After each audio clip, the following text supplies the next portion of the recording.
noite, gente. Estamos aqui para mais uma live da Ulist. Hoje o nosso tema é violência doméstica na quarentena. Tema super empolgante, instigante, tema bastante desafiador. Temos muita coisa aqui para a gente conversar, né? Temos algumas perguntas para responder, temos algumas informações para trazer que são bastante relevantes, bastante importantes. Tenho certeza que a gente vai interagir aqui bastante hoje. Vou começar falando aqui alguns dados sobre essa questão da violência doméstica, né? Para a gente começar a se entrosar, até enquanto as pessoas vão entrando, vão chegando e a gente vai se entrosando melhor aqui para o nosso bate-papo. A violência, ela é um fenômeno social, ela é um fenômeno muito complexo e multifatorial. Esse fenômeno ele vai afetar pessoas, famílias e comunidades. É importante a gente falar isso porque assim, às vezes a gente simplifica, às vezes a gente fala de uma forma mais rasteira, né? A gente discute de uma forma muito rasteira sobre a questão da violência doméstica e na verdade é um tema que precisa ser olhado com mais profundidade, porque realmente é um tema bastante complicado. É importante a gente lembrar que a violência ela não apenas é física. Às vezes a gente fala a violência doméstica, a gente pensa em pancadaria, a gente pensa em briga de casal, mas ela não é apenas física, né? A violência ela pode ser também psicológica, ela também pode ser de natureza sexual, ela pode ser em forma de privações, né? Você impor privações a uma pessoa, assim como também o abandono é considerado uma forma de violência, né? Os maus tratos também incluem aí a questão do abandono. Então, mais frequentemente, essas situações de violência elas vão abranger pessoas em situação de vulnerabilidade. Então, outro estigma, né? Geralmente quando se fala em violência doméstica, se pensa em um homem agredindo uma mulher, mas não necessariamente. Pode ocorrer o contrário, pode ocorrer a violência com idosos, pode ocorrer a violência com crianças. A gente tem diversos grupos que estão suscetíveis a situações de violência. Em geral, são pessoas em situação de vulnerabilidade, sofrendo a violência por um agente agressor, que em geral está hierarquicamente ali desnivelado com essa pessoa.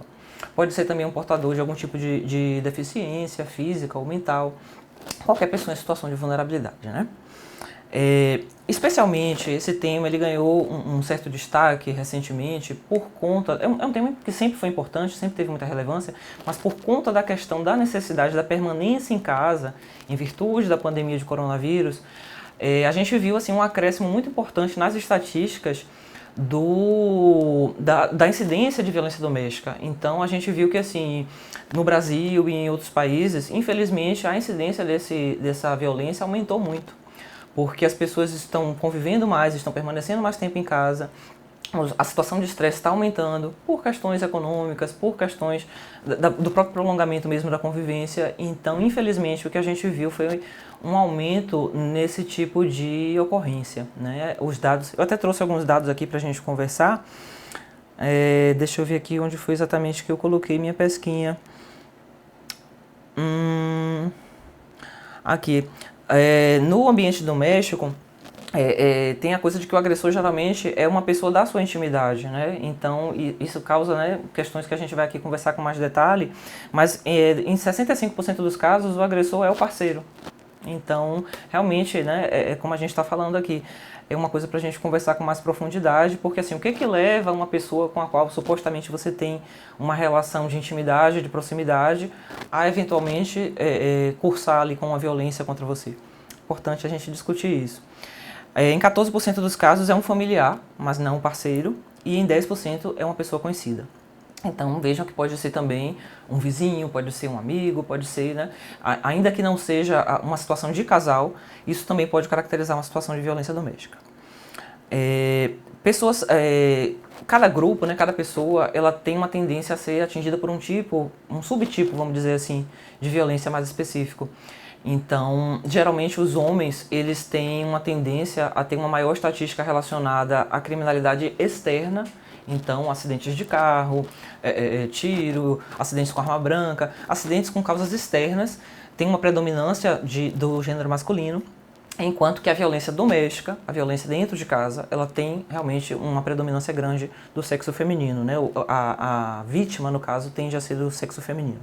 Por isso também, existe uma necessidade da gente discutir isso com atenção a essas características, a esses fatos, né? A gente não pode simplesmente falar da coisa como se fosse tudo igual, porque a gente sabe que não é. A gente precisa realmente observar como a coisa ocorre e discutir diante de fatos. Normalmente, aí a gente já entrando até por um terreno que começa aqui a ficar interessante, que é o seguinte: Os estudos têm mostrado que normalmente existe, antes mesmo da violência acontecer, né, antes do cume ali, do ponto final da violência, seja física, seja alguma outra situação mais grave, antes disso acontecer já existe algum tipo de relação de desnível, já existe uma certa hierarquia, já existe uma certa dominação e subordinação na relação. E aí é que entra a questão social que a gente vai falar aqui no final, que assim, como é que a gente vai resolver isso, como é que a gente vai ajudar essa pessoa, quando essa pessoa se vê dentro de todo um contexto de desnível, de subordinação, né? Então, assim, eu gostei muito quando eu estava fazendo essa pesquisa para a gente conversar aqui, de ver que assim, tem algumas cartilhas que falam especificamente em como você se proteger desse tipo de desenvolvimento, desse tipo de relação. Então, como é que a gente vai conseguir proteger as mulheres, as meninas, as pessoas de uma maneira geral, né, os indivíduos, como é que a gente vai fazer com que essas pessoas consigam se proteger, consigam se empoderar, para que não ocorra esse tipo de relação, dominação, subordinação, e não venha a culminar na violência doméstica, né? Isso é uma coisa bastante interessante. Além dessa questão da relação de dominação e subordinação, é comum haver também o envolvimento de abuso de álcool ou de outras substâncias. Então, eventualmente, o uso de drogas, o uso de álcool, ele pode também ser um fator ali agravante, predisponente, precipitante do ato de violência. Situações de estresse, aí puxa muito para essa coisa da quarentena que a gente está vivendo, né? O indivíduo ali com uma dificuldade financeira, com uma questão em relação a desemprego, com uma questão em relação a pressão, cobrança, isso tudo vai aumentando o nível de estresse do casal, da família, e isso pode também estar contribuindo para a ocorrência desse tipo de situação.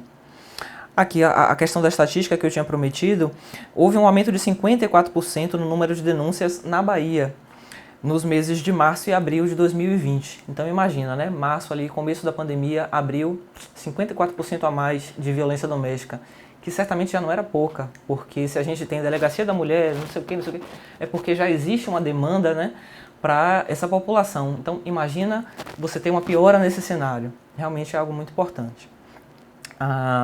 E aí vem, minha gente, uma coisa aqui que é muito importante a gente conversar. Além da gente ter que dar atenção à vítima, além da gente ter que dar atenção ao agressor, isso também é outra coisa bastante interessante. Quem gostar dessa área, quiser dar uma pesquisada, tem muita coisa falando assim, como lidar com o agressor? O que a gente faz com o agressor? Prende e pronto? Será que a gente também não tem que abordar esse cara, entender o que levou esse cara a agredir, entender que contexto é que propiciou esse tipo de agressão, como é que a gente vai lidar com ele a longo prazo? Então, além da gente lidar com a vítima, além da gente lidar com o agressor, existe ainda por cima a questão do contexto familiar, né? A criança que presencia esse tipo de situação, ela tem uma chance muito maior de desenvolver transtornos psiquiátricos, transtornos psicológicos.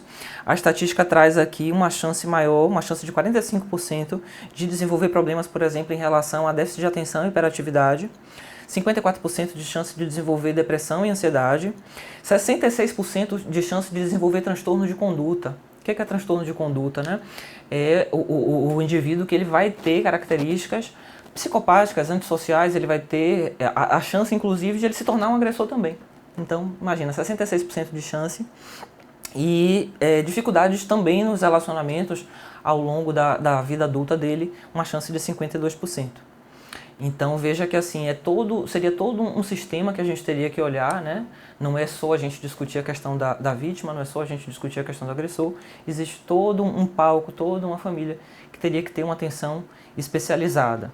Então, assim, no momento que a gente pensa que começam a se criar estruturas para a denúncia, para a gestão de como é que a gente vai fazer com as pessoas que estão nessa casa, no momento que a gente pensa que tem que ter também um suporte psicológico, um suporte psiquiátrico, a gente começa a ver a complexidade, né? o tanto de fatores que tem que estar disponíveis para, de fato, a gente conseguir lidar com esse tema da violência doméstica.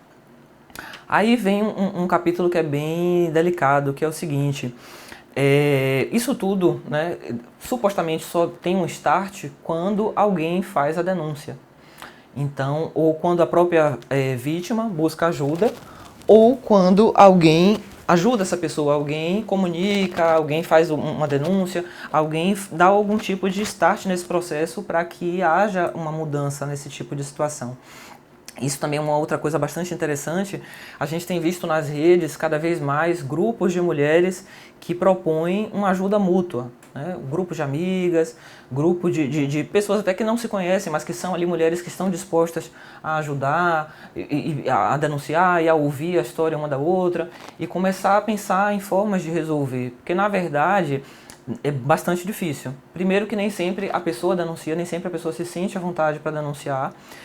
E assim, a pessoa não deixa de ter uma certa razão em ter receio de denunciar, né? Porque, veja, a pessoa ela está no olho do furacão, a pessoa está convivendo com o agressor, nem sempre a pessoa tem opção de um outro lugar para ir.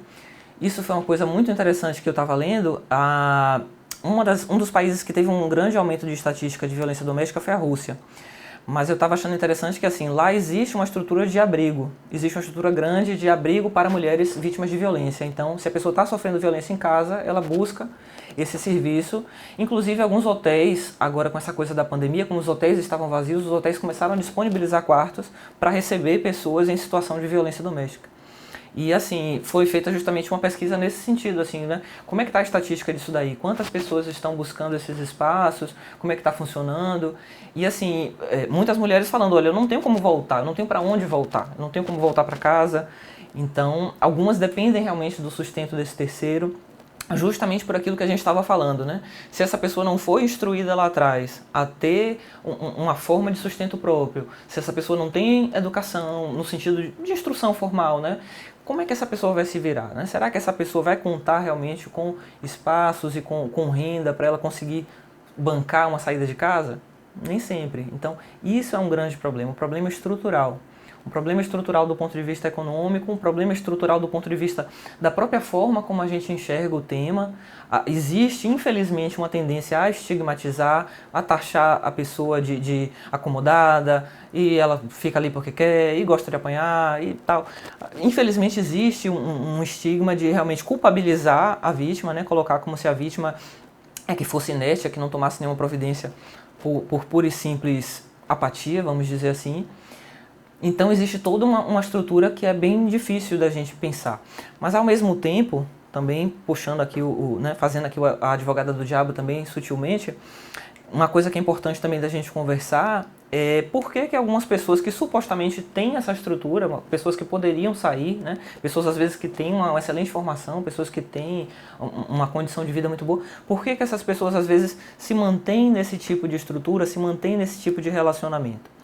Aí acho que a gente faz até uma certa pausa aqui, a gente amplia um pouquinho o olhar, porque a gente sai do discurso meramente relacionado à violência doméstica e a gente amplia para o discurso da questão do relacionamento abusivo. Se a gente for falar de violência psicológica, se a gente for entrar na seara do relacionamento tóxico, do relacionamento abusivo, a gente amplia muito mais e a gente acaba pegando muitas outras camadas de pessoas que vivem esse tipo de violência e aí vem a questão psicológica muito forte. Por que algumas pessoas continuam nesse tipo de relação, continuam presas nesse tipo de estrutura? Aí a gente tem que conhecer quem é essa pessoa, entender qual foi o histórico de vida dela, qual foi a criação que ela recebeu. O que será que leva aquela pessoa a continuar naquele ciclo, continuar se relacionando com uma pessoa que não a respeita, que não promete futuro nenhum, que ela sabe que não vai levar a lugar nenhum? Por que ela fica ainda naquele ciclo? Isso é uma coisa muito interessante da gente pensar, da gente conversar. Por falar em ciclo, uma coisa que eu não quero deixar de falar aqui de forma nenhuma, que é muito bacana, muito importante da gente pensar é o seguinte, alguns autores eles descreveram um ciclo bem interessante de como funciona a questão da violência doméstica. Então, você que conhece alguém que já passou por isso, você que já viveu isso na pele, veja se isso não faz todo sentido. Ó. Veja que descrição interessante. Primeiro estágio, primeira fase é a tensão. Como assim tensão?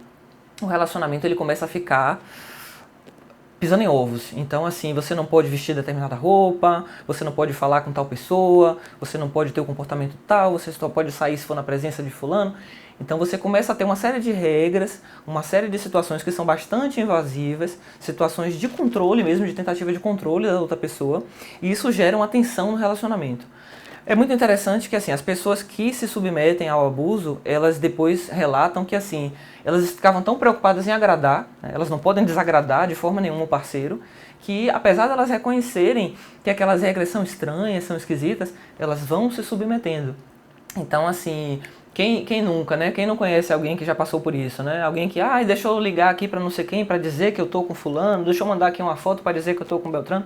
Então, aquele excesso de satisfação, né? Ai meu Deus, e não sei o que, e não pode isso. Então, essa fase da tensão, ela é a primeira fase que já mostra que a coisa está começando a desandar. Está começando um relacionamento abusivo, no sentido de que a coisa está começando a invadir a sua vida, começando a mudar as suas próprias regras de conduta. Isso já é um ponto para a gente ficar atento. Segunda fase é a crise propriamente dita. Então, assim, que interessante, né? A crise está no meio. Poxa, como assim? O relacionamento vinha tenso, vinha tenso, vinha tenso, e aí no meio está a crise. Como assim a crise? É o dia que o cara se estressa e solta a mão no rosto da companheira, é o dia que ele grita com a companheira, é o dia que ele vai dar um chacoalhão na companheira. Então, a crise propriamente dita é o dia em que realmente se perde as estribeiras, que algo sai do controle, ele acha que algo desagradou, alguma coisa do tipo, e é o dia que geralmente a violência ocorre, né? Seja uma violência psicológica mais marcante, gritos, escândalo, exposição pública, humilhação, ou uma violência física mesmo, né? O dia da agressão. Então, esse momento de crise, normalmente é quando a vítima se toca de que assim, opa, aqui não dá, né? Mas aí vem a terceira fase.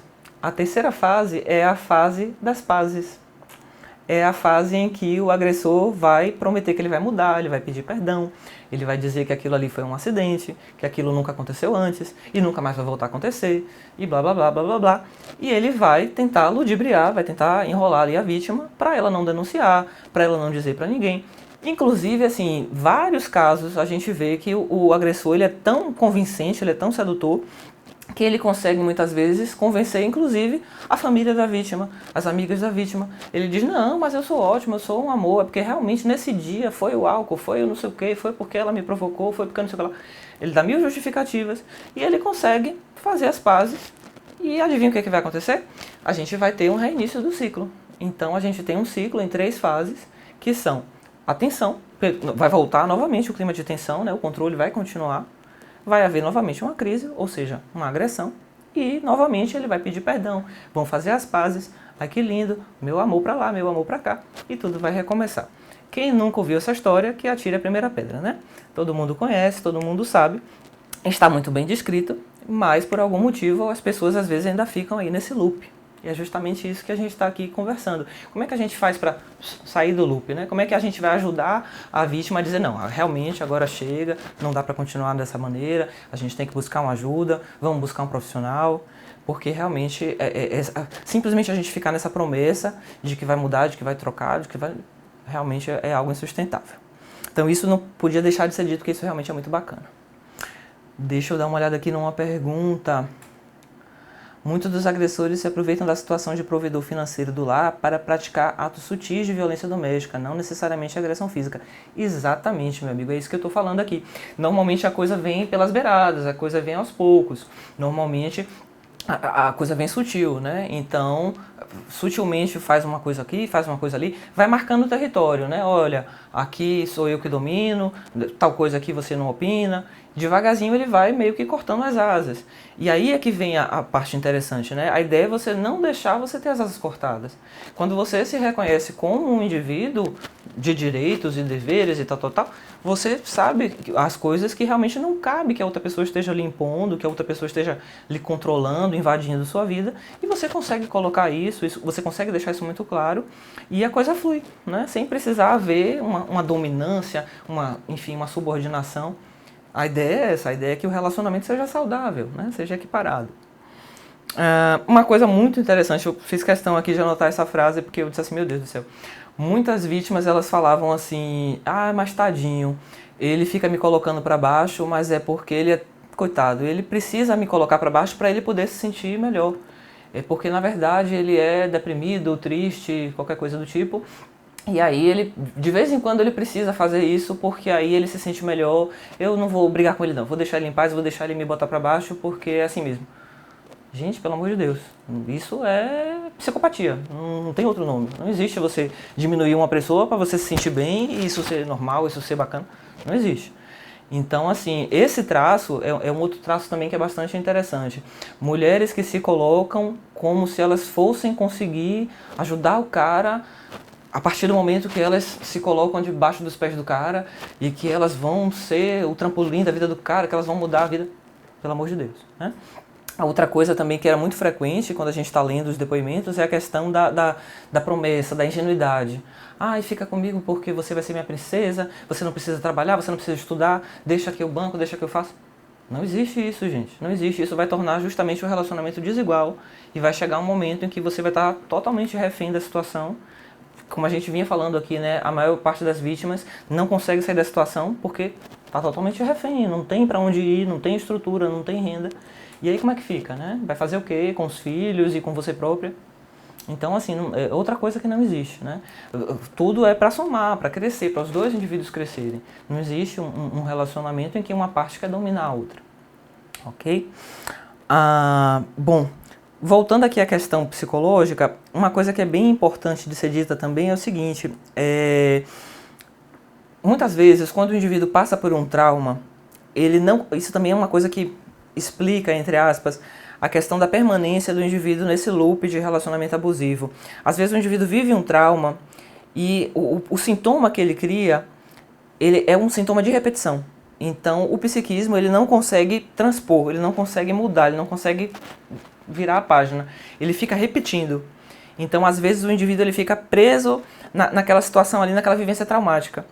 E se isso ainda por cima foi vivenciado desde idade muito precoce, desde a infância, por exemplo, isso se torna ainda mais problemático, porque ele tem, na verdade, uma estrutura psíquica de vivências repetitivas de trauma. Então, por exemplo, se a pessoa presencia a violência na infância, se a pessoa vive a violência na infância, a tendência é que ela repita isso, seja agredindo, seja sendo vítima de agressão. Então, a tendência da repetição também é um capítulo muito importante aí nessa questão da estrutura, da conjuntura de agressão doméstica. Isso é um capítulo bem difícil. Uma coisa importante também é que justamente isso faz com que essa estrutura de naturalização, normalização da violência, isso cria uma certa banalização pela vida. Então, tanto faz, se morrer, morreu, cair, caiu e tal, e tanto faz, se bater, bateu, é normal, faz parte, é assim mesmo. Então, a gente pensar também na banalização com que às vezes a vida é tratada, a importância que se dá ou não à violência, à agressividade, também é uma coisa importante da gente pensar.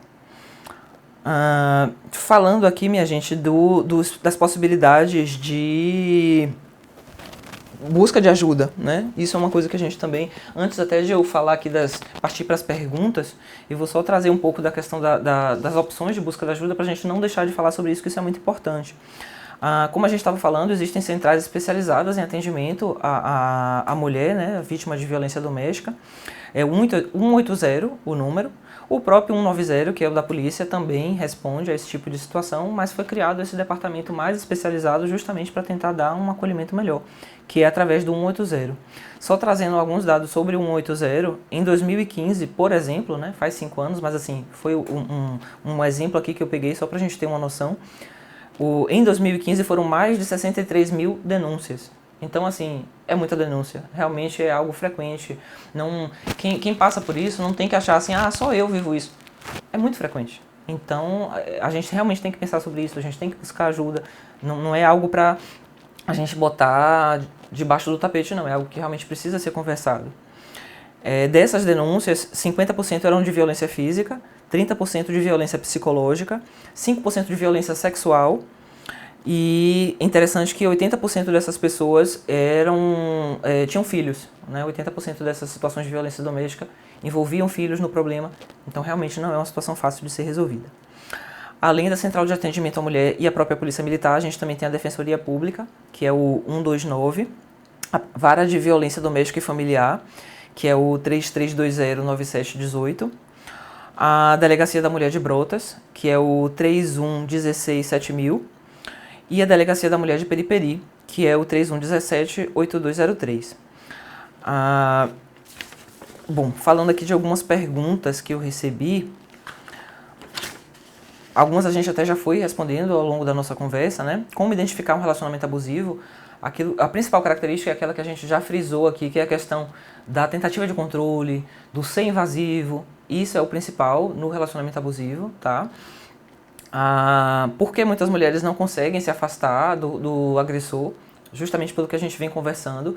As principais questões são a própria situação econômica de dependência, costuma pesar bastante, a própria situação social, né? Talvez se houvessem abrigos, estrutura realmente em que ela pudesse recorrer.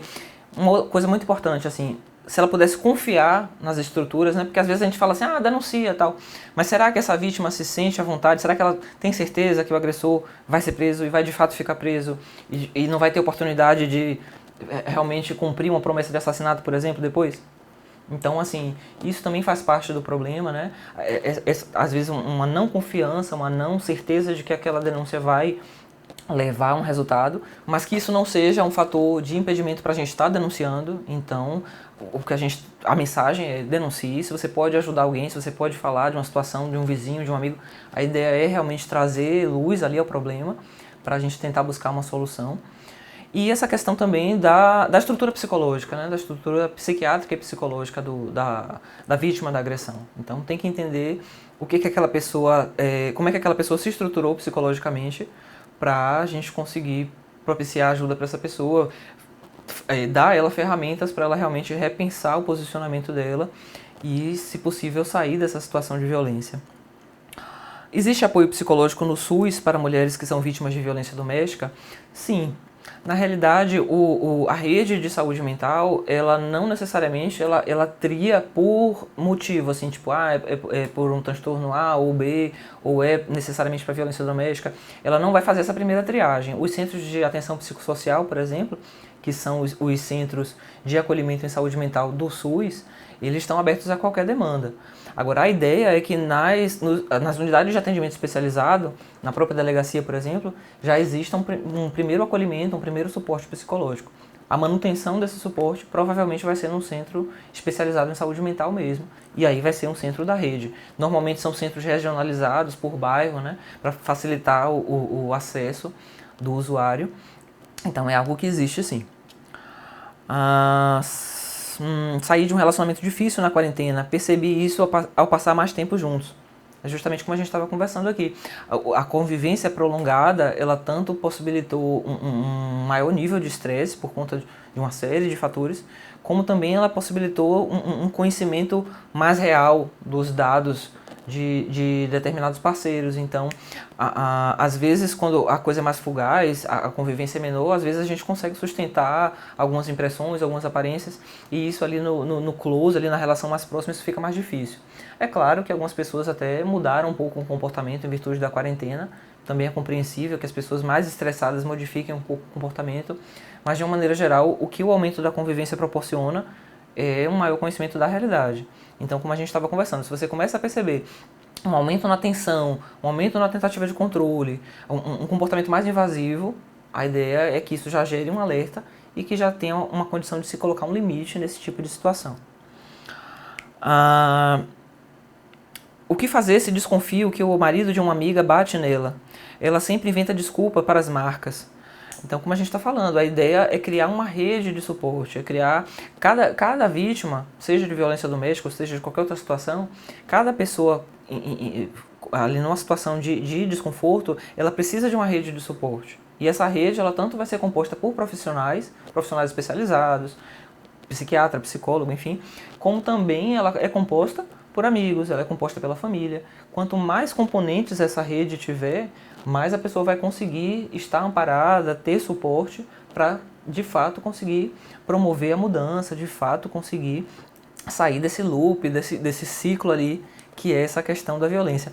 Tem muitos relatos, assim, quem tiver curiosidade, colocar no Google, violência doméstica PDF, violência doméstica artigo, vai achar muito depoimento e a gente vê, assim, o quanto as vítimas demoram de sair da situação. Infelizmente é assim. Tá? A pessoa sofre uma violência, sofre outra, toma um grito um dia, no outro dia toma um tapa, no outro dia toma não sei o quê. Geralmente a pessoa realmente só sai da situação quando fica algo extremo, quando alguém interfere, quando a família fica sabendo, quando não sei quem fica sabendo. E aí diz, não, mas isso é inadmissível. E aí tira a pessoa, ajuda a pessoa a sair da situação. Não estou dizendo que a pessoa não pode sair da situação sozinha. Pode e deve. Mas muitas vezes, a gente vê pelos relatos que muitas vezes a pessoa precisa dessa rede, precisa dessa ajuda, precisa que alguém ajude. Mas será que se eu denunciar, Será que eu não vou gerar um problema e a coisa não vai se voltar contra mim depois? Depois eles vão ficar juntos? Tem muito essa lenda, né? Ah, eu fui tentar me meter na briga de marido e mulher e depois eles continuaram juntos e eu é que fiquei de ruim, eu é que fiquei mal, falaram mal de mim, disseram que eu estava fazendo inferno. Olha, a denúncia anônima ela existe para isso, ou às vezes você pode denunciar pelas beiradas, você pode ajudar pelas beiradas, você pode oferecer simplesmente ajuda, oferecer escuta, oferecer um ombro amigo, não necessariamente algo mais incisivo. De repente você, fazendo parte dessa rede de apoio, você já está contribuindo, fazendo a pessoa ter acesso a algum material em que ela possa ler, se informar, pensar sobre, uma indireta, né? Assista aqui a live, veja ali a literatura e tal. De repente você já vai abrindo os olhos dessa pessoa para esse material. Um material que eu acho bastante interessante, que eu até anotei aqui para divulgar, é a cartilha do Ministério Público de São Paulo. O Ministério Público de São Paulo fez uma cartilha sobre violência doméstica. É bem bonitinha, bem interessante. São 5 pontos que eles trazem como pontos relevantes para a gente pensar sobre violência doméstica. São bem resumidos e assim, são uma linguagem bem simples para qualquer pessoa mesmo assim ler e absorver aquela informação. O primeiro ponto é o seguinte, considere mais as atitudes do que as palavras. Exatamente por conta daquilo que a gente conversou. O agressor, ele vem no ciclo de tensão, crise e pazes, né? Ele tenta sempre fazer as pazes. Então ele vai tentar seduzir, ele vai tentar pedir perdão, ele vai dizer que ele vai mudar. Então, o discurso é uma coisa, mas a atitude é que é o importante. Então, considere as atitudes, tenha a leitura das atitudes e não apenas das palavras. Esse é o primeiro ponto. O segundo ponto é, tenha o seu espaço. Esse tenha seu espaço é bem amplo, é assim, não deixe de prezar pelas coisas que você prezava por causa do companheiro, não deixe de andar com as pessoas que você andava por causa do companheiro, não se afaste da sua família, não deixe de estudar, não deixe de trabalhar. Preserve suas características, preserve seu espaço. Isso é muito importante, tanto para a sua personalidade, para o seu bem-estar, como para o seu futuro mesmo, né? Para a sua carreira, para o seu desempenho, para você não ficar refém de uma outra pessoa. Né? Tirar da cabeça essa coisa de que você ficar ali totalmente refém, que isso é proteção, que isso é amor. Não existe necessidade de alguém subjugar alguém para que isso seja amor. Tá? Esse é o segundo ponto. Terceiro ponto é uma frase até que está bastante em voga, que é o não é não.